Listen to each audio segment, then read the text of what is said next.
everyone.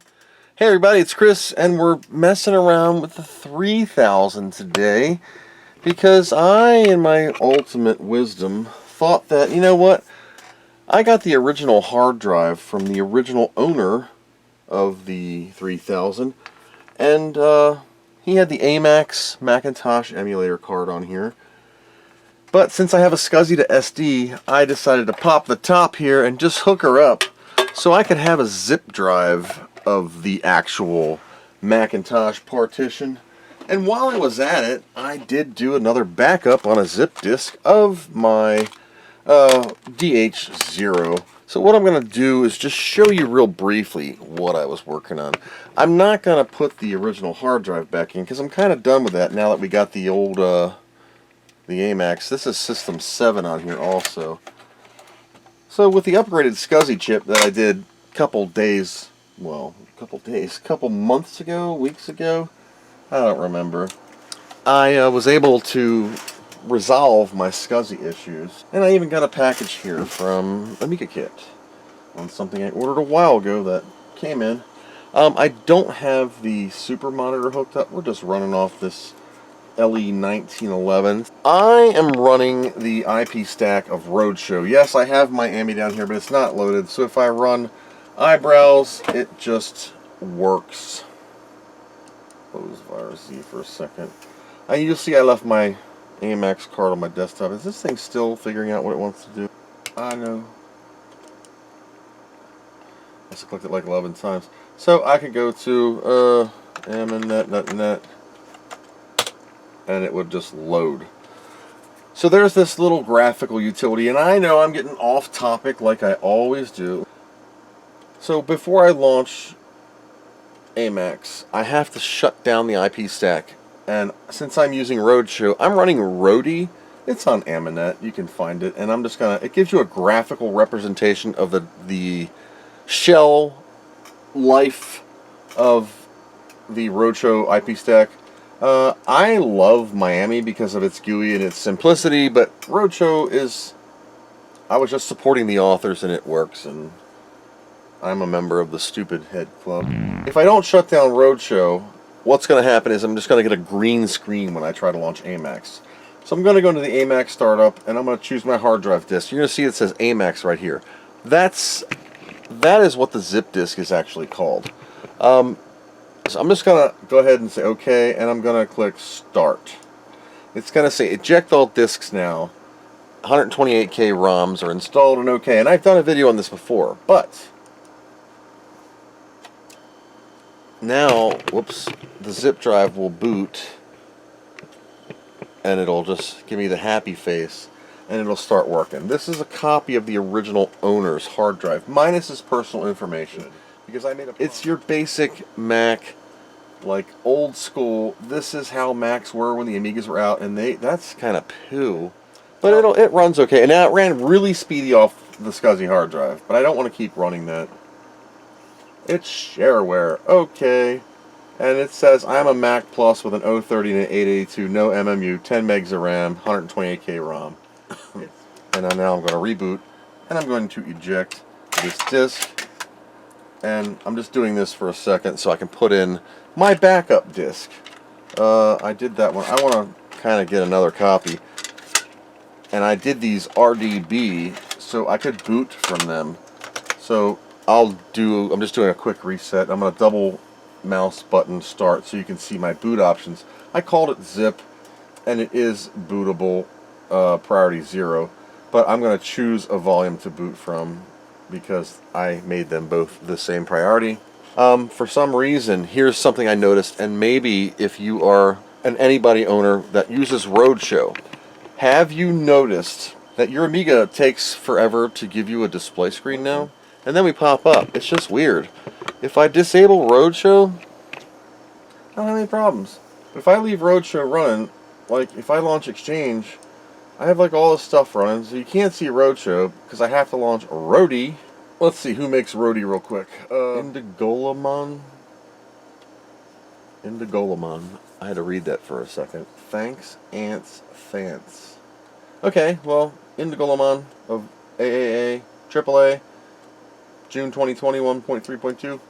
thanks for making this, because I suck at the roadshow noobs, and I was having so many problems with like stupid things like DNS or whoops or host name. If you could toss host names in here, that would freaking rock, because I mean the interface is there. Well, it's not a Radney, is it? Oh yeah, I have an Radney 2 in here.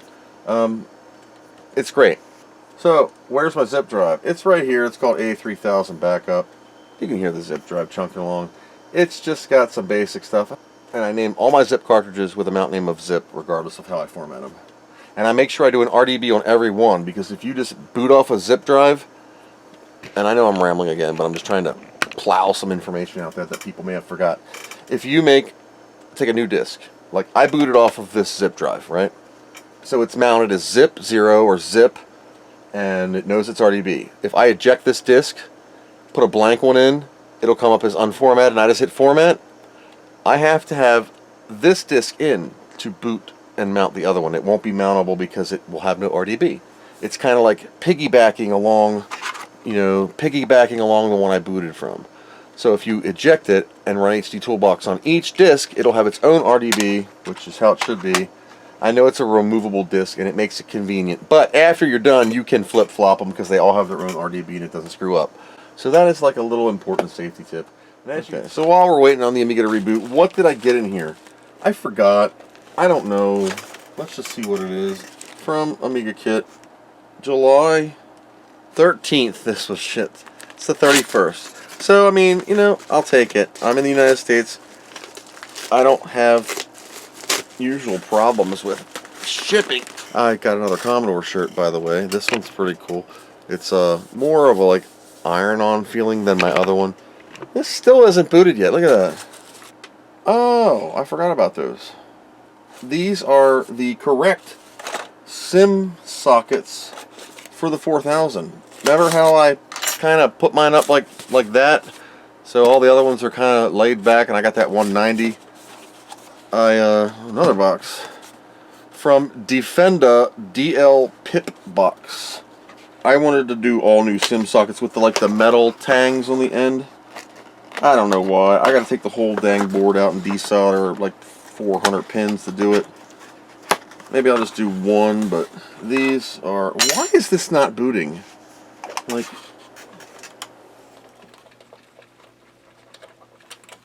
There. Figure that one out. Alright. So I got 5 of these, I think. These are packaged pretty well.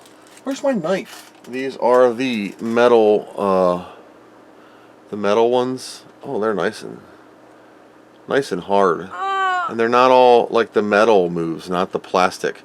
See how Roadshow's still not loaded? We'll just sit there for a bit, and then it'll say, oh, you wanted a workbench?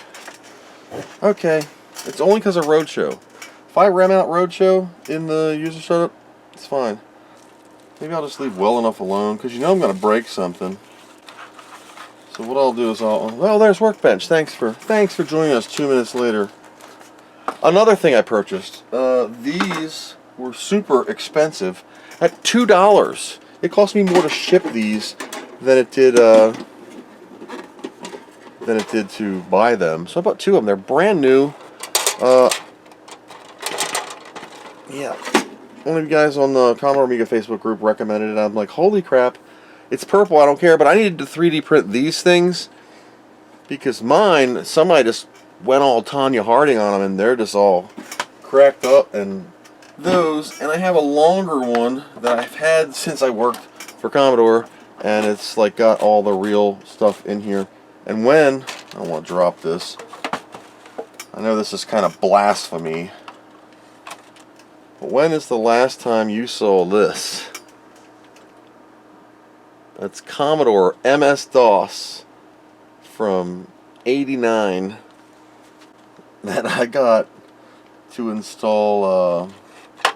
We were doing bridge boards, and the new thing was PC Task later on, and we were using that for PC Task.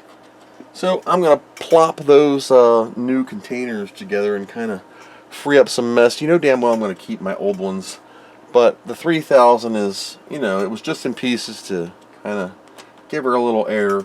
And I even took the old Dataflyer RAM board out because I was trying to figure out why the Amax card was not booting. Alright, so what happens is when I launch Amax with all this stuff running, most of the time it'll just green screen. Sometimes it'll work. We'll see. It'll probably work now because I'm making a video. Of course it will. But it'll get stuck on that green screen and won't do crap. There's no way out of this. No, it locked up. See it? It just totally froze. Yep. And that's the only way. Yeah, look at that. Hello. Yep. So that's what happens. It usually freezes on the green screen. Beforehand, this is a useless video. I found a mouse that looks like the toe of a cow. I don't know what this is. If you've ever seen some kind of sheep foot, I don't know what this is. This is the ugliest mouse ever. But the reason why I want it is because Lance needs an operation.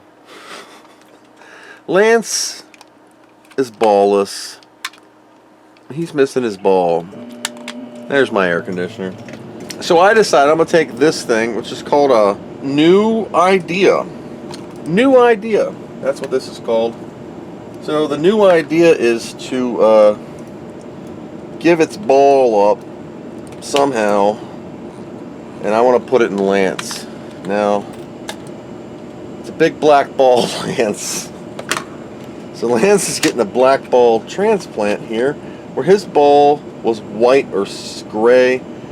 I think the black ball's a little larger and doesn't quite fit in Lance's hole. So I don't know if it's gonna close this little slot here. Oh my gosh, Lance. That's not gonna work. So Lance has a big black ball now, and it's so large it's pressing up against here, and it doesn't even spin.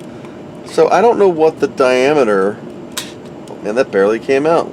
Sorry, Lance. Your rollers look okay, and I don't know what I did with your ball. So we're gonna give, I'll put that there. We're gonna give New Media his ball, black ball back. This has got a really stupid cover. It's like a star. I guess to summon the Illuminati or something with the center ball and the triangle and the pentagon looking thing. I don't know. But this is like a really ugly mouse. Like, ugly. It looks like a toenail or something off of an animal. That's hideous. What an ugly mouse. Like, look how beautiful the 3000's pregnant mouse is. It's an awkward shape, but this is very comfortable to use. This thing just looks ridiculous. I was trying to figure out why it took so long to boot, and I figured out it's roadshow. This was set clock crap. You can't see any of that, can you? Ooh, here's all my secrets. Miami, the signs. I uncommented this to mount CD0. I forget where it was at. Executive, ASL, MUI, AMA SSL, roadshow. So, network startup. So I just kind of go bip, bip, bip, bip, and then save. Oops. Save, quit. And now watch. I triple finger this, and here's the hard drive light. You can see maybe in there the SCSI to SD light, SCSI to SD. This should boot relatively normal. It's not like the fastest boot, but it does kind of just pop up in about 15 to 20 seconds, normally. You can still see it's kind of hard driving along, and then it works. Why does Roadshow just lock your stuff up? I don't know. Now we're going to Amax it, even though I know it's going to lock up or something. Who knows? And I should get the OK screen, and my mouse moves. It doesn't lock up my mouse. See, I can still move my mouse. I can't quit the app. I do have to reboot to get out of it. Pet peeve, but it works. So if you're having problems with your Amiga booting beyond slow without network connectivity, and when you have network connectivity, just taking longer to boot, try to look at roadshow in your startup sequence. It's okay. I like Miami DX better because I can control host files better, editing host files that don't seem to work. But that's that. I'm going to plop back in the additional 8 meg 16-bit RAM to go along with my 16 meg 20 or 32-bit RAM, because that's how you roll, and I just like the number to be higher. It's not like I'm really doing anything with this, but that's it. She's working. We're all good. I'm going to plop this memory back in. So that's all I got for tonight. I guess the learning bit of this week would be the roadshow component. If you're rocking roadshow and she's slow, just give her a comment out if you're not using her, or make some batch file that you can turn her on and off. You can use the roadie thing and it's okay. So that's all I got for today. Thank you all for watching, and I hope you'll learn something.